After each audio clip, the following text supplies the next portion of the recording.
comme je le disais au début de la célébration, pour ce troisième dimanche et dernier dimanche, on se pose la question, comment on peut devenir de plus en plus sur la même longueur d'onde que Dieu?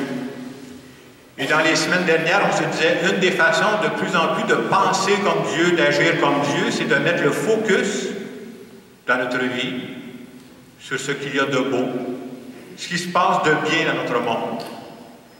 Quand je fais ça, je me rapproche de Dieu, c'est sûr. Deuxième aspect, on disait, c'est très important, autant on surveille notre nourriture, qu'est-ce que je mange, hein, ça a des impacts sur ma santé. On se disait, pour me rapprocher de Dieu, quelle est la nourriture que je donne à mon esprit? Qu'est-ce que je fais rentrer dans ma tête? Est-ce que je suis quelqu'un qui couraille des nouvelles négatives? C'est avec ça que je me nourris. Qu'est-ce qui va sortir de moi? Ben, j'ai des petits doutes. Quelle est la bonne nourriture que je donne à mon esprit? Et finalement, la semaine passée, un autre aspect qu'on nous donnait, on disait, si je veux être sur la même longueur d'onde que Dieu, penser comme lui, c'est important que je le rencontre, que je lui parle, puis que je l'écoute. De quoi on parle avec Dieu? Bien, je parle à Dieu des événements de ma vie. Comme un ami, là. Je lui parle des événements heureux qu'il y a dans ma vie. Je lui parle des événements malheureux qu'il y a dans ma vie. Puis quand j'ai parlé de ça, là, j'essaie d'écouter. C'est quoi qui va sortir de ça? Pour introduire le thème de cette semaine, une autre façon de se rapprocher de Dieu, j'ai pensé à un film québécois qui a eu lieu il y a quelques années. C'est pas un film de haute culture, ça s'appelle Les Boys. J'ai pensé à une scène de ce film-là, puis je vais vous dire pourquoi tantôt. Alors, pour les gens qui ne connaissent pas c'est quoi les Boys, il s'agit d'un club de hockey d'une ligue de garage. À peu près le niveau du Canadien de ce temps-là. Et dans la scène à laquelle j'ai pensé, le club des Boys est en train de jouer contre une autre équipe, mais l'autre équipe, les gars sont gros, sont forts, puis ils sont en train de se faire cramer. Comme le Canadien. Et à un moment donné, pendant qu'ils jouent la partie, entre les périodes, vous savez, les gars, ils s'en vont dans la chambre des joueurs. Et comme ils sont en train de se faire battre à perte couture, vous comprendrez que le moral des troupes est complètement à terre. Il y en a qui disent, moi je m'en vais, je suis minimum pas à game, je ne suis pas à peine, on va se faire massacrer. Et c'est dans cette scène-là que ce qui m'a frappé, c'est qu'un des joueurs qui se lève, c'est Marc Messier qui joue ce rôle-là. Puis il va se mettre à parler aux autres joueurs, puis il va dire, c'est vrai que les gars de l'autre bord sont plus gros, sont plus forts que nous autres, hein? Mais c'est quoi notre force à nous autres? Notre force à nous autres, c'est quoi? C'est le mental. Le mental toughness. La force du mental. Et tout le film veut nous montrer que grâce à la force du mental, ils vont battre l'autre équipe. Mettez ça sur la glace, je vais revenir tantôt. Je reviens à l'Évangile. Dans l'Évangile d'aujourd'hui, on nous dit que les pharisiens et les partisans d'Hérode se mettent ensemble pour tendre un piège à Jésus. Et quand ils veulent tendre un piège, c'est toujours la même chose. Ils posent des questions, puis il faut répondre par oui ou non. Ça marche toujours comme ça dans la vie. Hey, entre oui et non, il y a bien des affaires. Et la question qu'ils posent, c'est très simple. Est-il permis, oui ou non, de payer l'impôt à l'empereur César?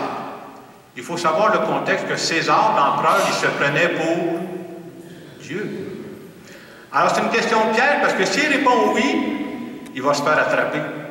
Puis s'il répond non, il va se faire attraper. Parce que s'il répond oui, payer l'impôt à l'empereur César, on va dire, hey, tu es en train de nous dire que César, c'est vrai que c'est un dieu, ça, cette affaire-là? Puis s'il répond non, hey, tu nous dis de ne plus payer l'impôt, on va avertir les autorités, tu vas te faire enfermer, mon homme. Et c'est là où Jésus va prendre cette formule brillante, il va dire, rendez donc à César ce qui est à César, et rendez donc à Dieu ce qui est à Dieu. Et ce que ça veut dire, comment on peut traduire ça? Nous autres, là, on a beau des personnes croyantes, on est des citoyens, des citoyennes de ce monde-là. C'est comme Jésus nous dit, vous êtes des citoyens du monde, assumez vos responsabilités correctement. Je participe à la vie de ce monde-là, moi, là, je ne suis pas juste des nuages, là. Il faut que je participe. Mais n'oubliez jamais que vous êtes d'abord et avant tout des enfants de Dieu. Et c'est très facile de l'oublier. Dans la page d'Évangile qu'on a ce matin, puis c'est vrai dans beaucoup d'autres pages d'Évangile, on se rend compte que Jésus, pendant sa vie publique, là, constamment, pas de temps en temps, constamment, il fait face à de l'opposition. L'opposition, ça vient de qui dans le cas de Jésus? Les grands prêtres sont contre lui. Les pharisiens, qui étaient les gens instruits du temps, sont contre lui. Les autorités publiques, s'ils marchent croche, sont contre lui. Et toute la question qu'on pourrait se poser, qu'est-ce qui fait que Jésus n'a pas dévié de sa mission alors que constamment, il y a de l'opposition devant lui? La vraie réponse à cette question-là, pourquoi il ne dévie pas de sa mission? C'est grâce à son mental toughness, la solidité de son mental. Et comment je pourrais traduire ça? Vous comprenez que c'est une expression. C'est quoi la force de son mental à Jésus? C'est qu'il est constamment branché sur son Père. Jésus a dans sa vie une couple de convictions qui vont faire en sorte qu'il ne lâchera jamais. Et c'est quoi ces convictions? Il est convaincu, premièrement, qu'il est le Fils bien-aimé de son Père. Il est convaincu de ça. Puis que son Père ne le laissera jamais tomber, quoi qu'il arrive. Et quand c'est une conviction solide, tu peux faire du chemin avec ça. L'autre conviction que Jésus avait, il était convaincu que son Père lui avait confié une mission spéciale qu'il devait accomplir au moment où il vivait. Et à partir du moment où tu as ces convictions solides-là, c'est ça qui donne la force que j'appelle la force du mental ce matin. Et à l'image de Jésus, on pourrait se dire, qu'est-ce que ça prend pour développer cette force intérieure, cette force du mental? Avoir dans sa vie, pas 15-20, 2-3 convictions solides. Et à partir de ça, on peut avancer. Alors, ce matin, c'est ce message qui nous est adressé. Jésus qui avait cette force-là intérieure. Et dans les lectures qui nous sont proposées ce matin, j'essaie de voir si c'est vrai qu'on veut devenir de plus en plus sur la même longueur d'onde que Dieu, il faudra développer cette force du mental, ce que j'appelle la force intérieure. Dans les deux premières lectures qu'on a écoutées, moi j'ai vu passer deux convictions que si toute personne croyante croyait vraiment à ça, ça peut changer ta façon de regarder la vie. Dans la première lecture qui est tirée du prophète Isaïe, Isaïe fait parler de Dieu, puis va dire « Je t'ai appelé par ton nom alors que tu ne me connaissais pas. » On entend ces paroles-là, d'autres on passe à autre chose. Est-ce que je crois vraiment que Dieu me connaît, moi, là, personnellement? Puis il avait commencé à me connaître là, avant que moi, je le connaisse, là, que j'entende parler de lui, ces histoires-là. Il connaît toute ma vie. Tu sais, on écoute ça, ça peut être une parole de Dieu, ça peut être le curé qui joue en avant. La parole du curé, c'est pas important, là. Pour moi, ça, c'est-tu vrai pour moi dans ma vie, là? Dieu, moi, me connaît personnellement, puis il s'intéresse à moi. Voyons donc, il devrait s'intéresser à d'autres mondes qui ont une vie. Non, non, non. Il s'intéresse à moi. D'avoir cette conviction-là dans sa vie, ça peut changer quelque chose. Hein? Dans la deuxième lecture, c'est Paul qui parle. Il va dire, « Frères bien-aimés, je vous rappelle que vous avez été choisis par Dieu. » Je crois ça, moi? Est-ce que je crois ça que moi, j'ai été choisi par Dieu pour vivre au Québec en 2017, puis qu'il me confie une mission particulière avec les personnes avec qui je vis là? Je ne sais pas si je suis malade, mais moi, j'ai choisi de croire que Dieu m'a choisi pour une mission.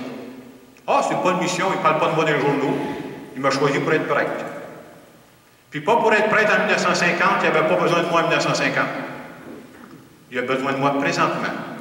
Il a besoin de moi pour les années qui s'en viennent. Puis il dit, tu as le choix, mon genre, tu peux rester assis sur ton siège chez vous. Bon non, tu vas te lever et tu vas faire de quoi? J'ai choisi de me lever. Est-ce qu'on croit à ça? À partir du moment, prenez juste ces deux convictions-là. Quelqu'un qui croit à ça, Dieu s'intéresse à moi, il me connaît, puis il m'a choisi pour quelque chose.